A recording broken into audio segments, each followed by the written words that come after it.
Recording in progress. Okay, everybody, welcome to our very first ever guest designer interrogation slash fun question time.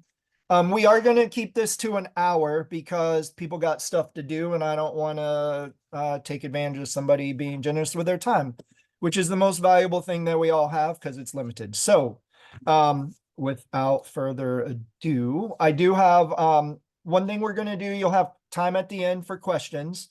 What I would like to do, if possible, if this doesn't work for you for some reason, you can let us know in the chat. If you have a question that you already know you want to ask Sarah, you can type it into the chat, and then you can put your little Zoom hand up on your thing. And then when we get towards the end of the Zoom, or when we get to question time, we're going to go with those first. Ideally, we would like you to have your screen on so we can see your beautiful faces. If there's a reason that that's not going to work for you, like you ain't wearing clothes or something crazy, then just let us know and we'll still let you ask a question, I guess. Okay, so Sarah, thank you first of all for your recipes. You are our Oh, you're December welcome. designer. And it's holidays, so that's why we're doing your interview in January. Hopefully you survive the holidays. Yes. Yeah, yeah. Okay. So, we do have some questions that we have from the Balloon Guild. And some you can tell me if any of them cross lines of too personal, but what got you started doing balloons? So I was an art teacher and I was like 22, which meant I had all summer off and weekends, and I was done teaching at like 3, which now sounds amazing, but at the time was kind of awful because I like no one else had those hours. So for like 3 months I had nothing to do. So I quickly got bored and also just like always wanted a side hustle. I don't know. I've always wanted to run my own thing. So I started face painting because it was super easy. It made sense with being an art teacher. And I went to a convention for face painters, and there was an introduction to balloon class there. It was like a Qualitex class, and my like good friend now, Dennis Scott, was the one teaching it. And as soon as I kind of saw the comparison, face painting, it's hourly. Like if you want to make $1,000, you have to face paint for 10 hours or whatever the rate is now. But the minute I saw them make a duplicate and then make a topiary and be like, we sell this for $30, I was like, wait, what? I got like the dollar signs in my eyes like a cartoon. So it was that like detaching the hourly rate and being like, whoa, this is way more profitable. This is more scalable. Like I don't have to sit at a hot summer festival for 8 hours painting sweaty kids. Like I still like miss face painting, but it's just you can only make so much unless you start going the route of being like an agent and hiring other people. And I just like didn't really want to do that. So that was my crash course into balloons. And as soon as I started, the face painting kind of quickly faded away. I would say for about 6 months, I juggled both, but then eventually there was just so much more money in balloons. And then, yeah, the rest is history. That was like 8 years ago. When you first started face painting, did you like love it? Yes, I did. It's really specific, but I like the paints. Like, I don't know if anyone's a Okay. face painter on this call, but like the paints are such good quality that like they all come like they have these rainbow cakes. So it's like one cake with all the colors and you put your brush on it and you're like whoosh and you do a rainbow and people think you're like a magician. And it's like takes zero skill and it is not hard. And like the texture of the paints, like they're water soluble, so they're easy to clean up, but they blend like oil paints. Like I loved it. So then I actually got into body painting too because it was just like a bigger canvas, more of the same. So I did like competitive body painting for like 2 years and like talk about no market. I mean, like you cannot make a you cannot make a living being a body painter. Like it was at the time where gosh, what was that show?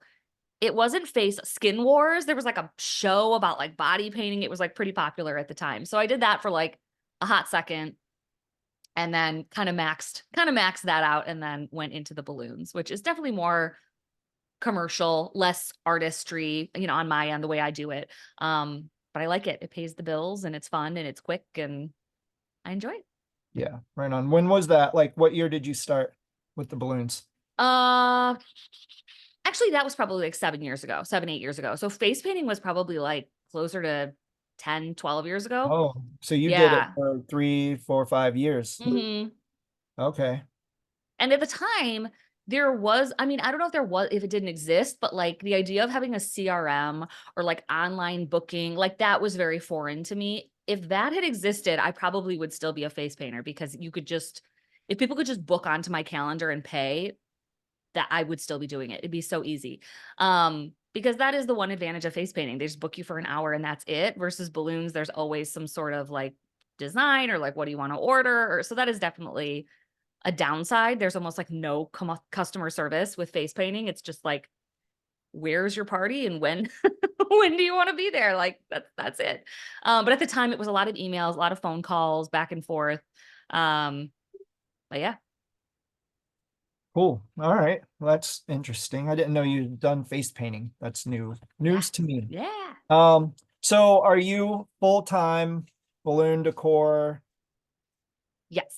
So no I other quit my job? job. Well, so my other job is the podcast, honestly. I worked full time at like a day job until last March, so not quite a year, which seems crazy that this all happened this year. But I finally got to the point where honestly, I just got sick of my day job. Like I liked it for a long time, and I'm a big advocate of people keeping their day job. If you can bring home $75,000 in benefits doing a job you like, and then bring home an additional 50 working on the weekends doing balloons, like that's a pretty sweet gig. But it got to the point where my day job got pretty toxic pretty fast. Like it was great for years, and then all of a sudden it wasn't. Like after COVID, it was just like people were quitting, and those of us that were there were just having to take on all the work for no additional pay. So it just got, I was grumpy. I wasn't a good employee. And then so finally in March I quit.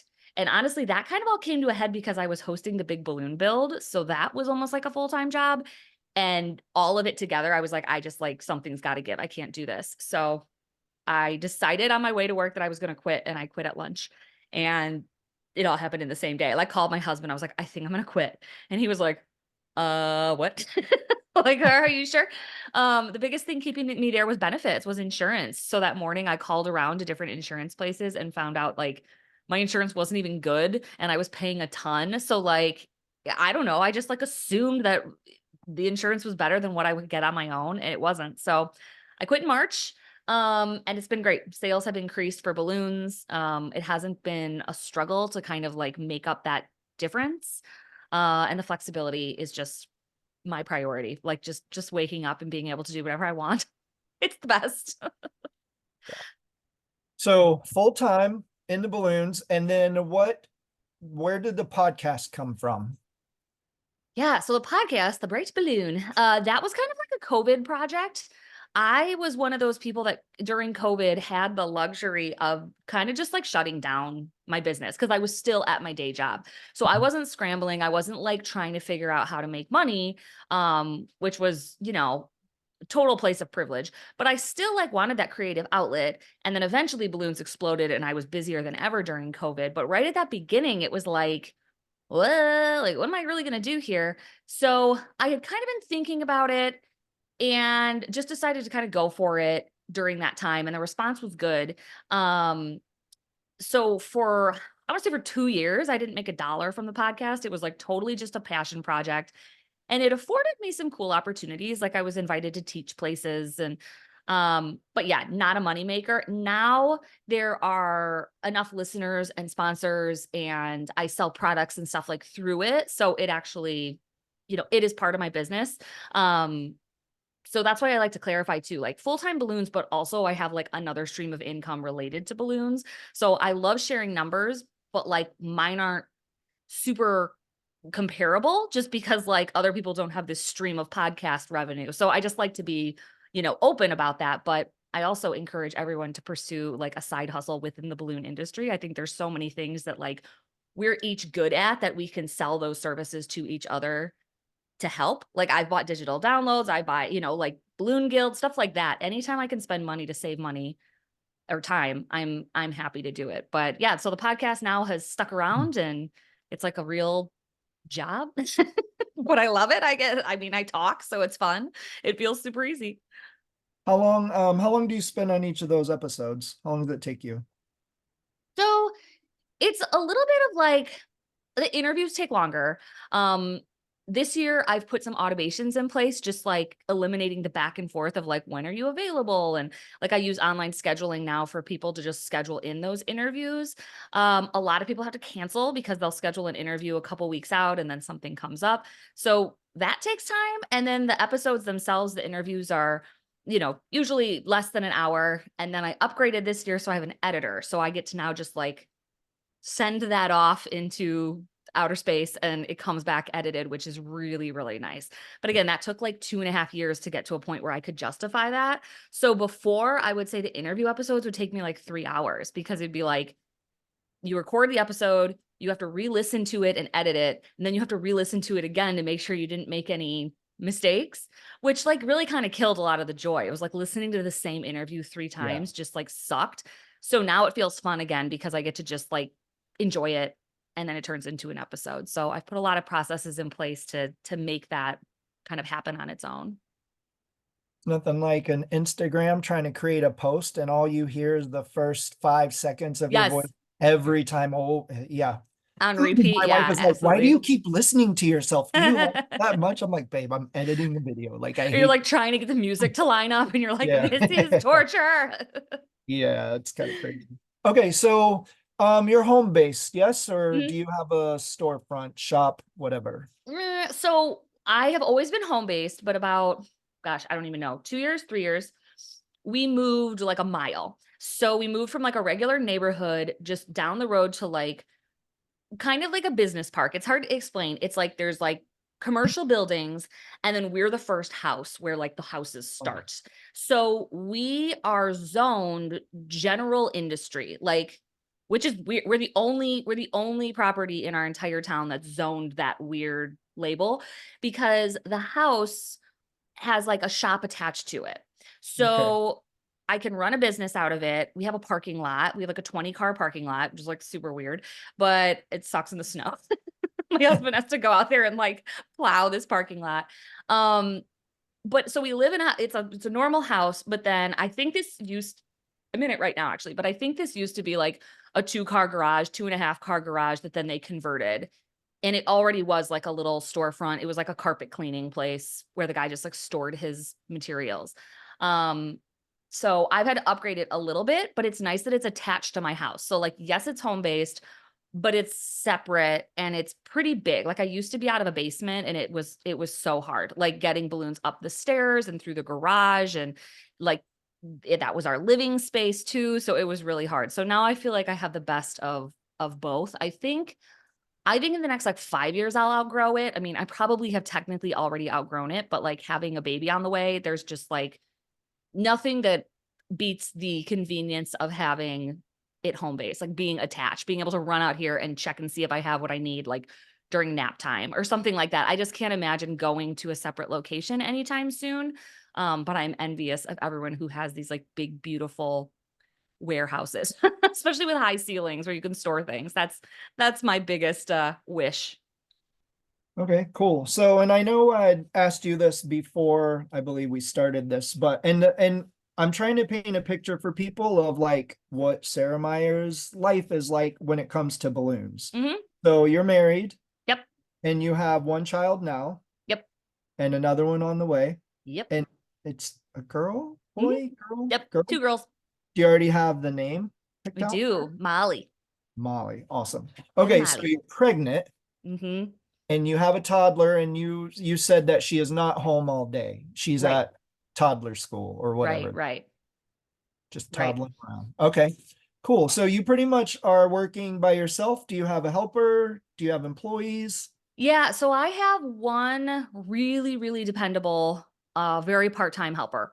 I don't even know what to call her. She's an independent contractor, but we're getting to the point where like that's playing with fire. I think this year I'm going to put her on as like an actual employee. It just seems like silly to do that right away when it's like 1 hour a week, but now she's starting to do more because I'm pregnant. That I just need to make sure that I'm not cutting any corners or putting myself at risk in terms of like liability. So, she came as an inflator and she would just inflate balloons, but like she picked it up so quick. And she also has this amazing personality that like I actually just met her at a coffee shop where she's the manager and she was so good at like everything. Like she was so easy to talk to. She knew every customer. She was just so personable that I just like reached out to her on Instagram and was like, "Do you want a job?" Like I had no idea she could blow up balloons. And of course she came the first day and was just like super fast. I think it's like it's that work ethic. Like that's the thing that I can't teach. I can't teach someone how to be a hard worker. I can teach a lot of other things. Um so she came and quickly is just taking on more and more.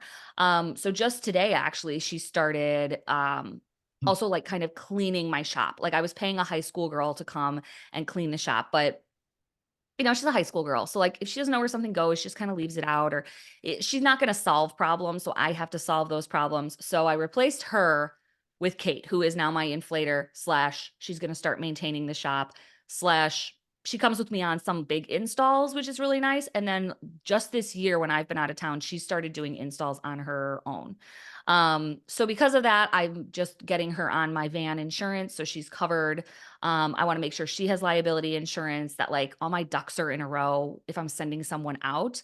Um, there was someone, who was it? Her name's Cody, and her company is the Event Code with a K. And if you go to her Instagram, you can see her van was in an accident and she posted pictures. This happened when we were at Balloon Boss Summit. And her Sprinter van is like the roof is gone and the entire side is gone and like you can see the engine. It's like I've never seen an accident like this.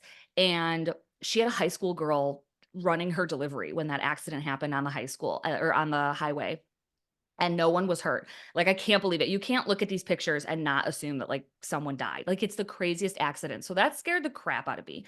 So since then I'm like I can't have people out there working for me, delivering for me and not knowing like if my insurance is up to code or like if they're a real employee or whatever. So all of that to say, yes, I have sort of a helper slash employee and that's it. And then everything else I just like really outsource. So I have a virtual assistant who has just started doing sales for me. So if it's like someone wants a $100 garland, I now have in my workflow that I tag that project for my virtual assistant to just handle. Because like if that doesn't work out, I'm not going to cry.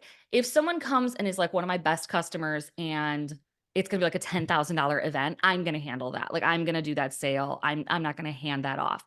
But just getting some of those emails and bookings off my plate has been really great. I also have bookkeepers that I pay. So I work with the Fiores. I know a lot of people do. Um, they're virtual as well, but just having bookkeeping and taxes and all of that off my plate has been amazing. And the podcast editor. So I try to find like specialists that are true contractors that I can just offload as much as possible. So that way I am not actually like having a lot of people depend on me for their living salary, their income. Like that's a lot of pressure. So I just have one. I just have Kate, and she also has a job. So it's not like I'm providing everything, but we are getting to the point more and more where she's a bit more consistent and around often. So yes, I do have help. It was my first New Year's Eve where I had her with me, and it felt like, I mean, it was like a different experience. Every New Year's Eve almost kills me. It's so stressful. This year we were like done. We were done like hours early. Like we just cranked through, like to the point where we had to apologize. We were so early to places. It's like, I know I said we get here at 3 and it's noon, but like we're just running really ahead of time. And it was because of her. Um, and I think being pregnant like pushed me to take that step. I've always been very resistant to hire help. But like I can't lift things, I can't get on ladders, I can't like I physically can't do certain things. So it's pushed me to rely on her. And it's been really good. Cool. So as far as your business goes, what kind of systems do you use? I feel Ugh, pretty, I I'm mean, you working just on them. explained all your people, so that was pretty awesome. But what systems do you have in place? So 17 Hats is the biggest one. That's my CRM, and that does a ton of the heavy lifting. So um, especially for what you pay, it's like $300 a year. And I'm like, I can't believe it's that cheap. But so when people fill out an inquiry form on my website, so I guess my first tool is my website.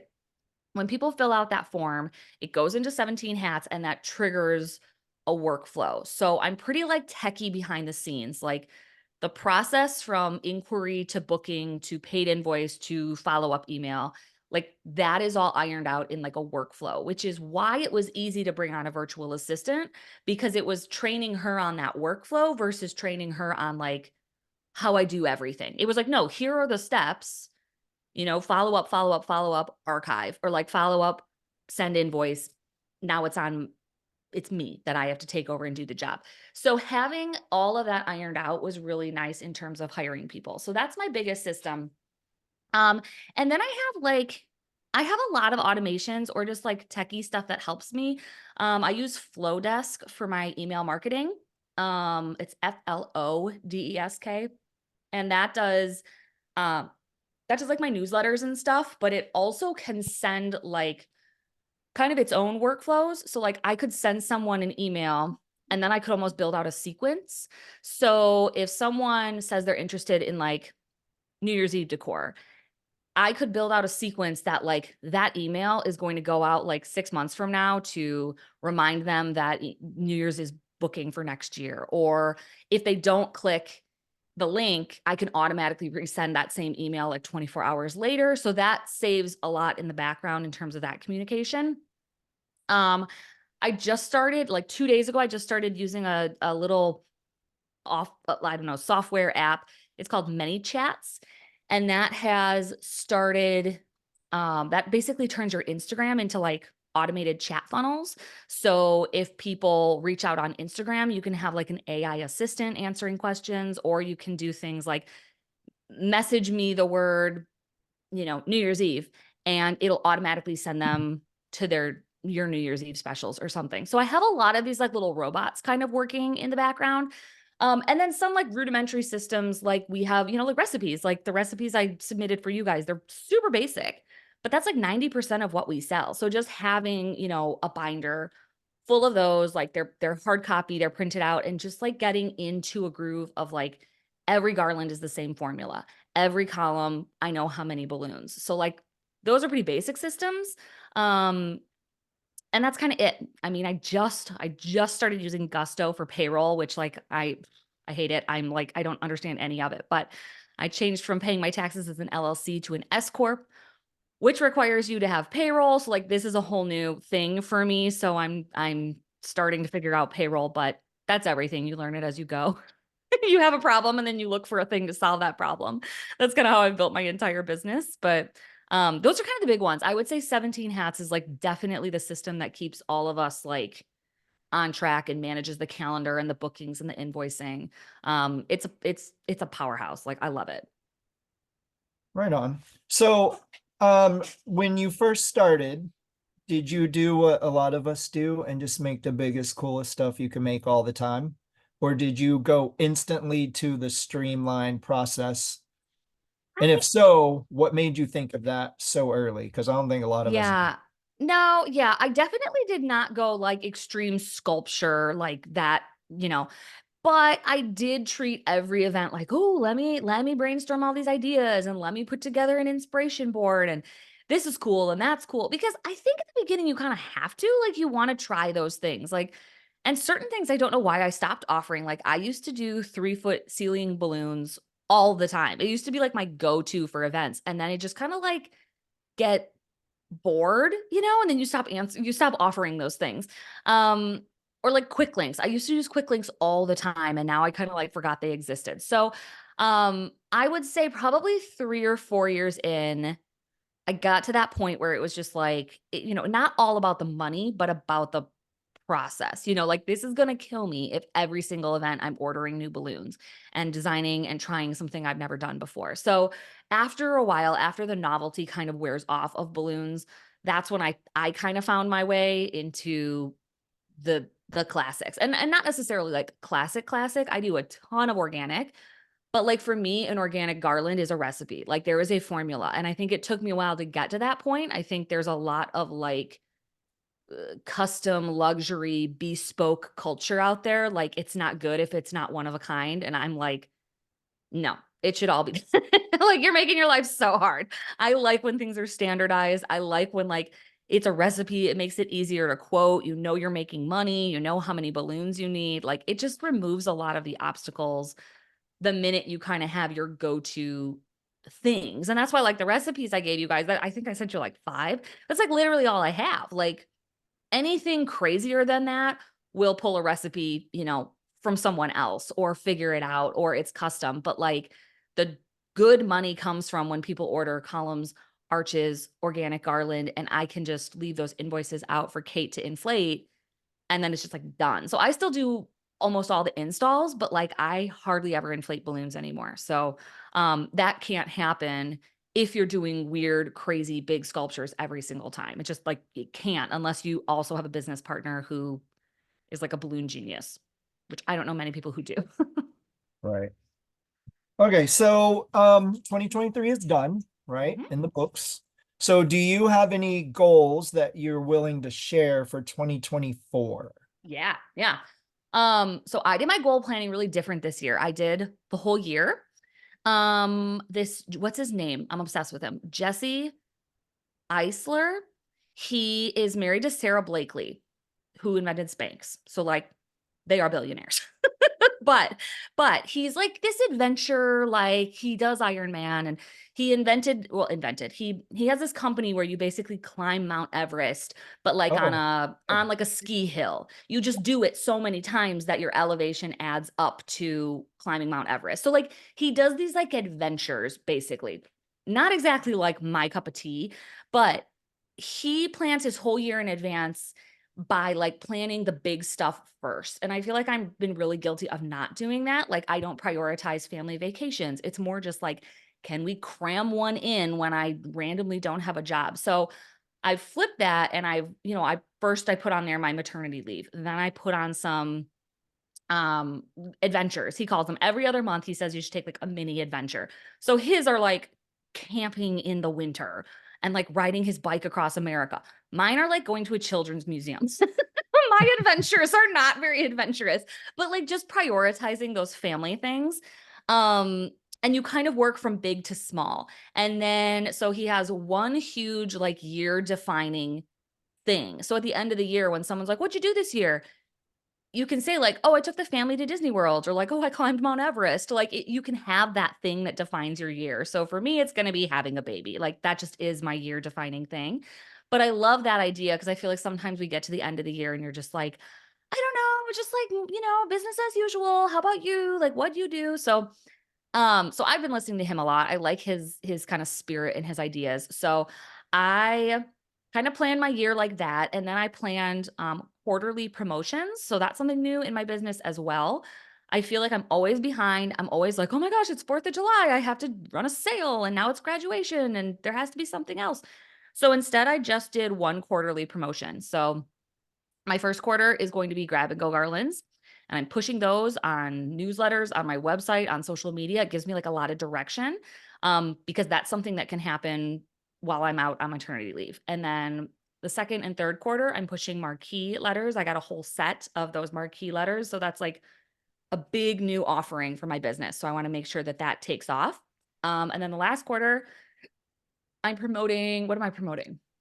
Corporate holiday and New Year's Eve. I want to hit that big next year. Um, so I'm simplifying a lot. Those are some of my big goals. And then I have an earning goal. So my earning goal this year is $100,000. Um, which is a lot of money. Like I think there's a lot of people here that they're like, I'll never make $100,000 from balloons. And then there's people on the call who are probably like, that's not good. But I've always had a sales goal. And this year I'm like, I don't care. If I can make $100,000 by selling $150,000 of balloons, that's incredible. You can't. But like, I feel like people have these lofty sales goals. And then at the end of the day, they don't make very much. So I am all about like what goes in my bank account. Like I want to focus on that salary that I pay myself. So I just have an earnings goal and that's it. So that's kind of how I've planned my year. cool. So paying yourself, I have questions. Follow up on that if you're okay sharing. Yeah. Um, I guess one of them is you talk about promoting items throughout the year. Mhm. When you say that, what does that mean functionally? Are we talking like Facebook? Do you have special places that you promote these items? Yeah. So it's given me a ton of focus. I think from instead of jumping from holiday to holiday to holiday, I feel like that's how most of us have been taught to do a marketing calendar. Like what holiday is next? What are people celebrating this month? I have focused on items. So like the first quarter I'm focusing on grab and go garlands because I'm going to be on maternity leave. That doesn't mean that it just has to be generic. That like graduation is going to be in there. So I'm going to promote grab and go garlands for graduation, and it gives me some focus. And then to actually promote that, that gives me focus on like what's going out in my newsletter. What do I need to prep for that? What am I going to show on social media? Like I'm working with a social media coach for the first time ever, and I've gotten so much focus in terms of like, yes, you can just post pretty pictures all the time and treat it like a portfolio, or you can like ditch the likes and the comments and like who cares? Like who cares about the followers? And instead, it's like, oh my gosh, I have a focus now. Like I need to create content around grab and go garlands. So what can I do? Okay, I'm going to show like 3 ways to style these garlands. I'm going to show how it fits in your car. I'm going to show my pickup locations. I'm going to show my colors. I'm going to show the website of where to order. I'm going to show this. And it just gives me like a ton of posting ideas on how to market, and then that can translate into Facebook, obviously. And then same with blog posts. Like I'm going deep into blogging this year in terms of serving my customers. So like I'm even going to do some DIY stuff, which I know might be like hot topic, but I am not appropriate for everybody. Like if someone wants to spend $20 on balloons, I am absolutely not the person they should go with. So instead, I'm going to put out some content like, if you want to DIY your balloons, here are a couple tips. Like spend the extra $10 on the electric pump. Don't buy your balloons on Amazon. Make sure to leave 3 hours to inflate them ahead of time. You can inflate early. They're not going to die. You don't have to do it the morning of.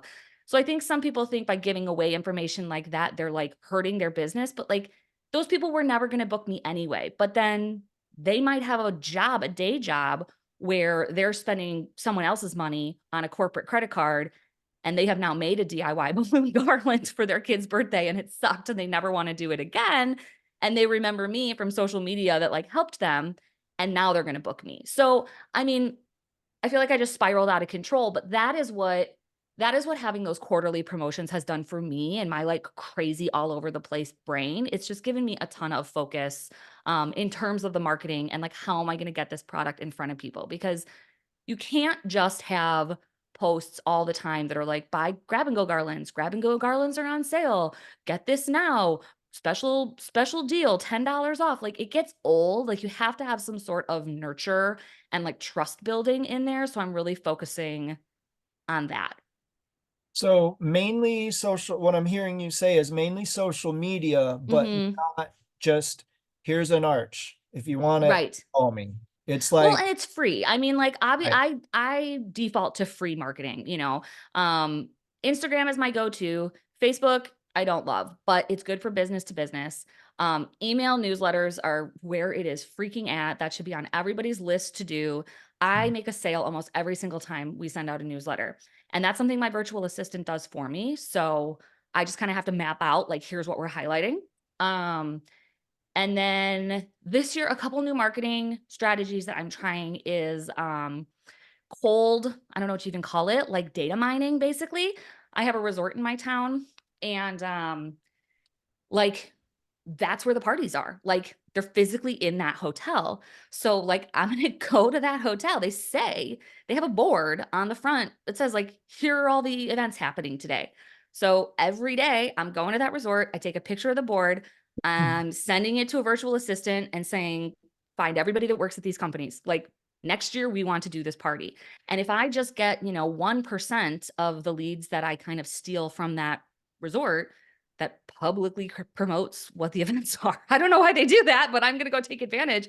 That is my fourth quarter. Those are the people I'm going to target really, really hard for corporate parties. Because they've had a corporate party. Like it's not shouting out into the void. It's targeting one company who had a corporate party last year at this time at this resort. And I'm able to say, hey, I know this stuff about you. And here's what balloons in this ballroom look like where you're having your party.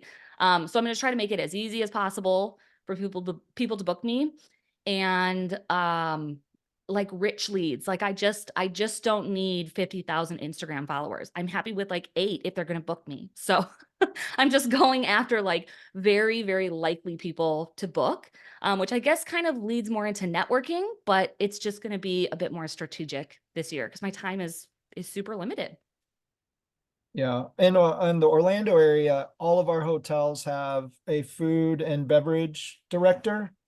That's the person, if they have one in that hotel, you want to be buddies with them Yeah, because they're the absolutely. one who all those people come to book their events. Absolutely. That's another person. If I were you, I would go Yeah. Well, and I figure it out. have now that I'm going to have these marquee letters, this is like a totally new product. Like this is like a Yeah. new business basically.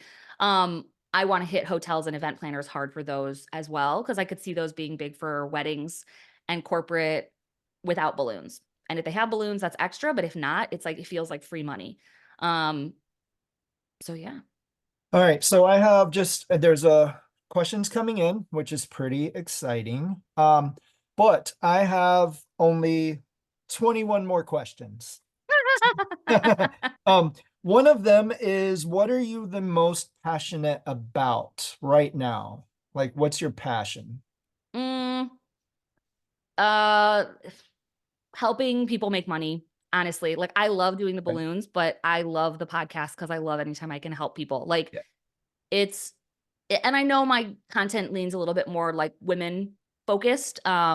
I just You hate to got see some dudes people's on there. You had yeah, guys there on are there there are guys recently. that listen, but I think there's a lot of women that stay in jobs they hate because they have no other opportunity. I've known people that have stayed in marriages that they hate because they have no other opportunities. So if I can help in really simple ways make making money easier, that's something I'm passionate about. And not because I love money, but because I don't want people to be stuck in bad situations. Yeah, that's awesome. I All like right. money too. So, I yeah. like it. This is our first, we told you guys, first one ever, right? So I'm gonna try something that we're gonna see how it works, and maybe the time will be off. How about we do this? I'm gonna time it instead of Okay. a countdown. We'll see how long it takes you to answer 20 questions, rapid fire. They should Yeah. be short answers for most of them. This is No fun. stories will be needed, right? So are you ready? Yeah. All right, go. Favorite color? Turquoise. Turquoise. Favorite brand of balloon? Oh, up You in don't the air. Okay. Up in the Favorite air right food. now. I'm not trying to get you in trouble. Favorite I food. don't know. You don't know your favorite food? Oh, food. Pizza. Pizza. Awesome. Music. Um, this band called Guster. Okay. I'll come back to that one. All right. You already said you're married, so that's a yes. Yep. Kids. We already talked about that. 1.8 months. Yep. All right. Favorite movie. Now and then. Interesting. Favorite TV series. The Office. The Office. Favorite podcast. Um, Chill and Prosper. Okay. Favorite book. Pumpkin Plan. Excellent. Broken record. Classic or organic? Organic. All right. Private or corporate? Corporate. Marvel or DC? I've never seen anything from any of those. Okay. All right. So, what'd you want to be when you were a kid? What'd you want to be when you grew up? A gas station attendant. There was a really pretty girl who would clean the windshields, and I thought it was like the coolest job ever. Okay. What's your dream vacation spot?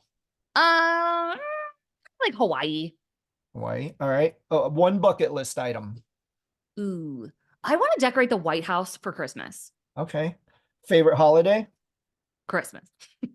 Christmas. Favorite dessert? Mm, like those lava cakes, like with the Okay. chocolate and then the ice cream on top. Your spirit animal? Oh gosh. I don't know. One time Chris Adamo told me I reminded him of a squirrel. And now I Oh, can't unhear it. And I'm like, it's kind of true. all right. So, most inspirational person to you? Ooh, probably Denise Duffield Thomas. That's her podcast that I mentioned. Okay. And then last question, this will be 21, not 20. What Harry Potter house do you belong in? The only one I even know is Gryffindor. Okay. I've Boom. never read the books. I'm sorry. I'm not a sci-fi Really? person. Dang. All right. That's 2 minutes and 20 seconds. Oh, that's pretty good. So yeah, that's not too bad. And it was 21 questions because I thought of another one while asking those. Okay. So we're gonna get to questions from the people. Ideally, John, I would like to let them ask the questions themselves. So if you cannot ask the question, when we call on your name, I guess let us know. And we're just we don't have like 100 people on this, so we'll just go in the order that they were asked. Does that make sense? So then the first person I to believe you ask, can now unmute yourself now, by the way. yeah, Shania, if you would unmute yourself, you can ask your question. If you still want, or any question. Sorry, I'm running downstairs with a boot on. Oh, Okay. right. What am I asking? You're What- asking about I don't- 17 hats. all right, with you've your- asked your Oh. question. That's the Yes, I am pretty much ready to jump ship with Manager Sal. So is 17 hats something that I can do entertainers, subcontractors with? Because I am a full service balloons and entertainment. Yeah, Jonathan actually knows way more about this than I do. I know 17 Hats is designed for solopreneurs. So you can have multiple accounts, like my virtual assistant can log in under her own name and see certain things that I've let her see. But in terms of all the ins and outs of like sending jobs and invoices and like I think that gets dicey. Jonathan, I think you said it's not the best platform for that. So it's not the best platform, but I haven't found a better platform. So I'm Mm. still using 17 Hats. 17 Hats has some really cool things like the client portal that you cannot use when you're using subcontractors. And then it also auto wants to send the emails for the contracts to the clients. So you have to assign them as an additional contact for the event. And then you have to take off the original client so that you're not sending the original client the contract. So you just have to be very, very Organized. organized. Okay, so I'll screw that up pretty fast then. Yeah, or pay someone else to do it so you can yell at them and you don't have to worry I about it. like that idea. So Okay. Thank you, Shania. Patty Whimsy. You have a question that may or may not have been answered, but you can still ask it if you would like. Yeah, Or I ask was- any question.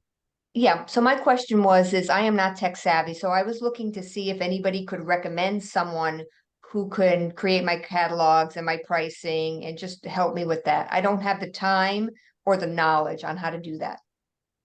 Yeah, I do. My friend Emily from Utah Balloon Creations, she's like super talented. I know her, She, so that's great. yeah, so she has an Etsy shop and it's My Balloon Toolbox. And she has cool stuff on there, like pricing calculators, mileage calculators, but she also has like ready to go catalogs, like where she's given you permission to like use her photos and the pricing is already in there. You can tweak it because it's on Canva, it's a template. But I know she's building that up and her stuff is good. I had to take some of her photos out because I was like, I can't make that. Thank you. Joette- I had a question. So, and I was the next one here. I said, you mentioned that you have a social media coach. Yeah. I'm actually more interested in the coaching and the mentorship stuff. So is there any other mentor or coach that you've picked up in the process of building your business that you found helpful or beneficial?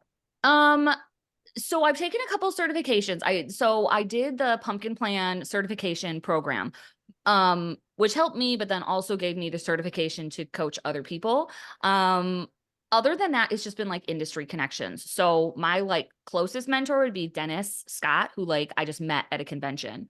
And then I have like a group chat with 5 girls that I talk to every single day. So that's like the closest I have to like balloon help. And then there's, Mastermind where that's, Joette is in charge of that and we all get together.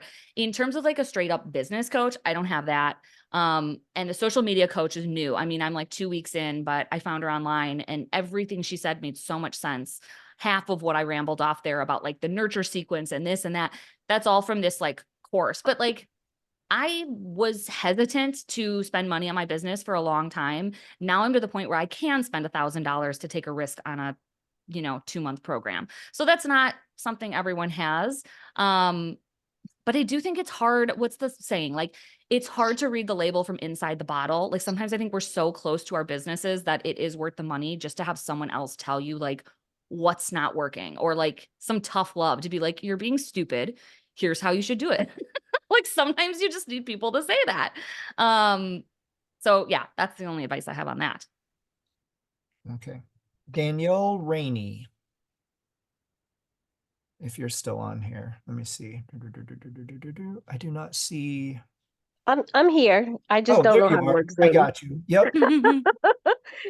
Hey everybody. So my question is, most of my clients are like hotels or DMCs and people like that, right? But I feel like I'm leaving money on the table by not doing just regular designs. But I don't have like a super big team. I think I can get people. I just don't know how to structure all of that, so where, if they're not there, then how am I going to do both? Does that make sense? Like how can I sell smaller things? Because I mean, if I can make, $5,000 a month on just, regular garlands, then that's fine. And they can do that, and then I can focus on the bigger jobs. So where is your breakdown happening now? You're working with hotels and stuff. They want the big stuff, but you want to do more of the little stuff, or vice versa? I no, because the big stuff comes Okay. super easily. I'm so surprised. But it's the small stuff. Like I don't right now, I just say, "Oh, I don't have time to do that because I need to focus on the big stuff." But I want to be able to train like other people to do the small stuff. Yeah. Yeah. So I don't know like how to think about that. Like, do I say, "Oh, I'm just gonna have like one person building all small stuff," or should I just not do it at all? It's up to you. I mean, if you can get, yeah, I mean, big stuff is great. If you can make $1,000 doing one additional job versus selling 10 garlands, I would just do that. But if you do want to employ someone, I would just pick limited like items. Like I would pick an item and go with it. That's what I've done with grab and goes.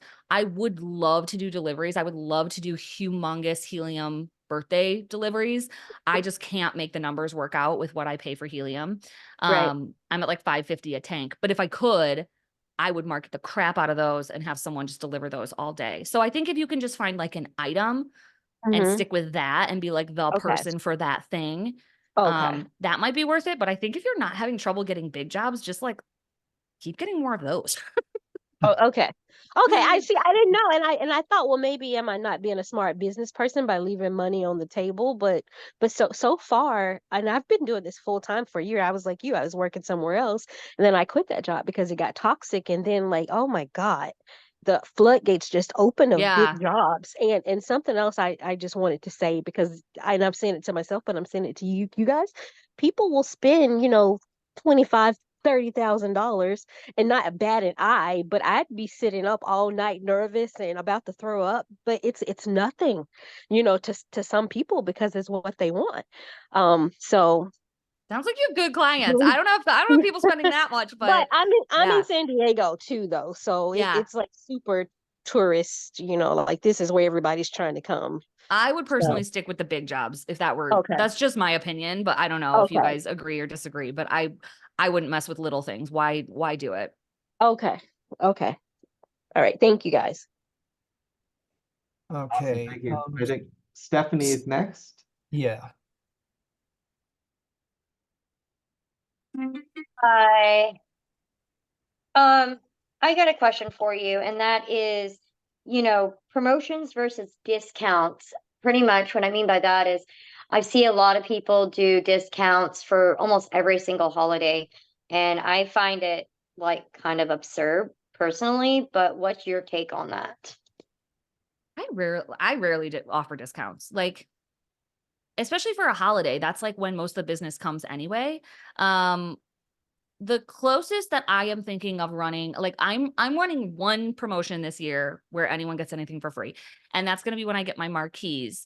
I am going to have a school competition, and one school in the district is going to get a big welcome back marquee installation. Like no balloons. I don't want to lose money on it, but I'm going to have it be like an email opt-in to vote. So give me your email, vote for your school, most votes win. And I'm using that as a way to collect emails to build my list. And that's not even a discount. That's just a promotion. Versus if I run a sale, I mean, I just never had good luck from running a discount, honestly. Like I can't think of a time where I've run a discount and it's brought in a ton of business. I feel like then I'm just doing stuff for cheaper and I'm bitter. And then I'm like rage decorating because like I'm mad at myself. I've just never had good luck from it. I think you could be strategic about it, like maybe offer a free helium bouquet if they book their party. I don't know. I just don't think people are super motivated. Like, I just don't think they are. I don't know. Jonathan's, what do you think? Do you guys do discounts? Very depends. rarely, if ever. But yeah, I don't usually. I just- give if the it- same great price year round to all of my wonderful clients. Yeah. I feel like if I offered 10% off and it brought in 100 leads, I'd do it all the time. But like, I've just never seen it really amount to much. Yeah, I very much agree with that too. So I lift think up, if you're doing something new, like if you want to get into shimmer walls and you've never sold a single one, you find a client that you really like. And when they book you on an event, you offer this to them and say, hey, I have this new thing in. I know you didn't ask for it. I'll give it to you for half price for this event. They're still paying something. They're getting a sweet deal. And now you have pictures of your design at an event that then you can start pushing to your other clients. I'll do stuff like that, but that's trying to get extra money, not they want a shimmer wall and I'm just begging them to book it from me. Like it's kind of like I'm doing them a favor, but they're doing me a favor by getting me good pictures of the thing. It's like a trade, but it's one I do intentionally. Yeah. and I give discount. I run an entertainment company too, so I give massive discounts to anyone that's associated to my company that does work with me. So like if you are a face painter for my company and you have a birthday party for your kid, you get basically at cost. So I kind of do that too, but that's more of a perk of working with us. But Catherine's saying that she uses the same terminology, but that's how she hooks her $10,000 orders. She seems to feel that her clients like to hear, I'm assuming the discount terminology. So, and so if that's a business model, that's They do, Jonathan. Like what I do on even on my stuff below my invoices, I put like, like I got square. So you know how like when you put in the notes, whatever, I get them. They price $75 for the stuffed balloon. I usually charge $50, but I put 75. But I put in there discounted from 125. So like for the $10,000 orders, I put discounted from 15,000. I'm charging them 10,000. They was gonna get charged anyways. But since they want to hear something that sound good, I let them hear what they want to hear. Well, I'll do that too with like delivery. I'll be like free delivery. And it's like delivery is always free, but like they don't know. So like I think you can be kind of crafty and run it that way. A discount that I do often do, which is really a discount, it's a way to get rid of freebie asks, is when people ask for donations.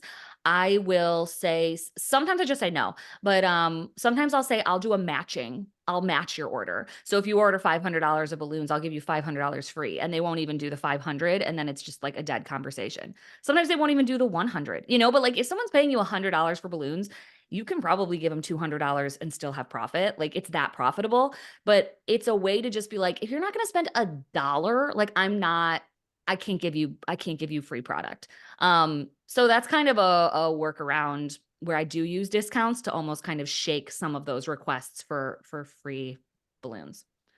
And then like to Sarah, like extra balloons, like say I do a job and I thought I needed this many balloons and I didn't end up using it. So like all them extra balloons, the customer already paid for them. So I'll be like, hey, you want this $100 grab and glow garland? Cause them balloons already paid for, so that ain't number my extra play money. I do that with like foils just because I don't want to store them.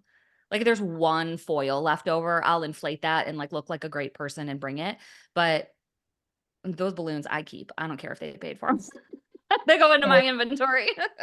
We have two more questions, and then I have one final question for you. and Lift Up Balloon said that she was not available to message. Correct. So They said her regarding your question- networking, are you part of your chamber? And if so, how do you promote yourself, even if there are similar businesses? Or are you a member of any networking group similar to that, I guess? Yeah, I'm only in my chamber. It's $300 a year, so really reasonable. I know some places their memberships are like $5,000 a year. For me, yeah, it's basically nothing. So I do not promote myself well in the chamber. I really should. There are no like similar brands or similar businesses, luckily. But the reason I joined my chamber is because I hosted the big balloon build, and they were amazing at like helping me promote. They did the ribbon cutting. They were so warm and welcoming and like just so much community support. So I will always be a member. And this year I'm thinking of promoting myself more with grand openings. I'm not quite sure how I'm going to do that yet, but I do think it's a slippery slope to offer free stuff, but I also think it's money well spent if I just show up at every single grand opening with like 5 balloons as a bouquet. Like, here, happy, happy grand opening, congratulations. Like, and then offering like a package, like a discount to all of the grand openings if they want like columns on the ribbon. That's kind of on my radar, but I don't do a very good job at it, and I should do better. There's a lot to be made there. All right, Miss Kara, last question, I believe. Yeah. Are you still on here? Yes, I just was trying to unmute myself. So, hello from Texas. My question was, how many people are currently on your team? And then if there is like a team of more than yourself, and then when you were in, I guess, year 3 or 4, how big was your team then? And I ask because I'm currently technically in year 2. And I just know that there's so many things that go into it behind the scenes, and wondering how I should prepare for that aspect of it as I see my company growing. Yeah, I am in year 8 and I have 1 part-time employee. Oh, wow. Not a lot, but I outsource as much as I possibly can. So I outsource my bookkeeping. I have a virtual assistant. I have like odds and ends that people are doing. They don't work for me. I pay them. Like even like I hired someone to clean my house, like not my shop, like my home.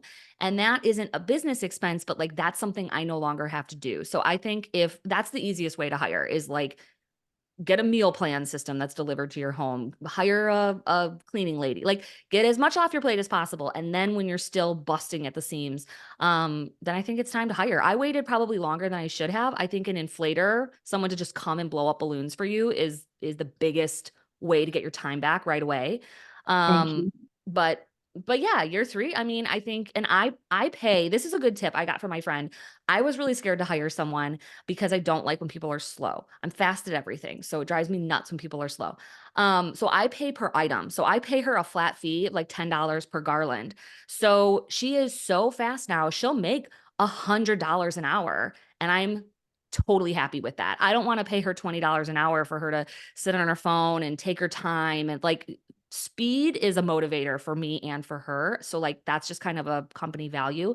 So if you're afraid of like overpaying, you can pay per item. And that way, if they're slow and they're learning, it's not money out of your pocket.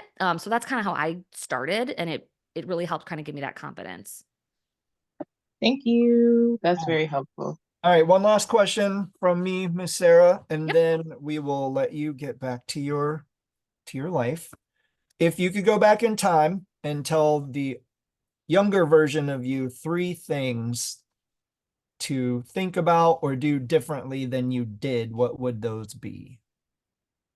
Don't DIY as much stuff as early.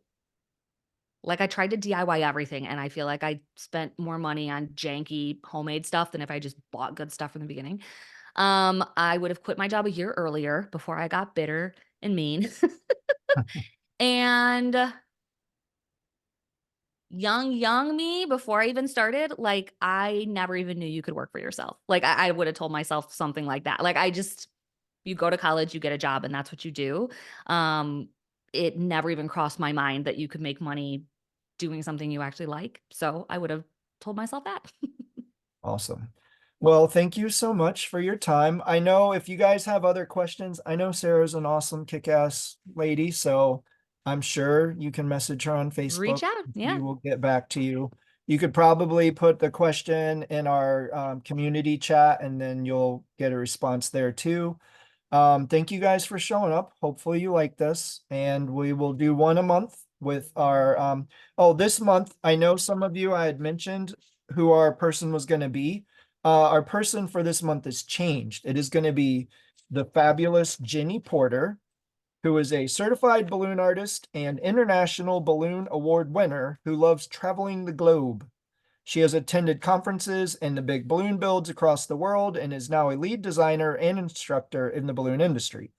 There's no obstacle too big or too small for her. Her dreams are big and she cannot wait to share her next big adventure with you. So she's going to be January for us.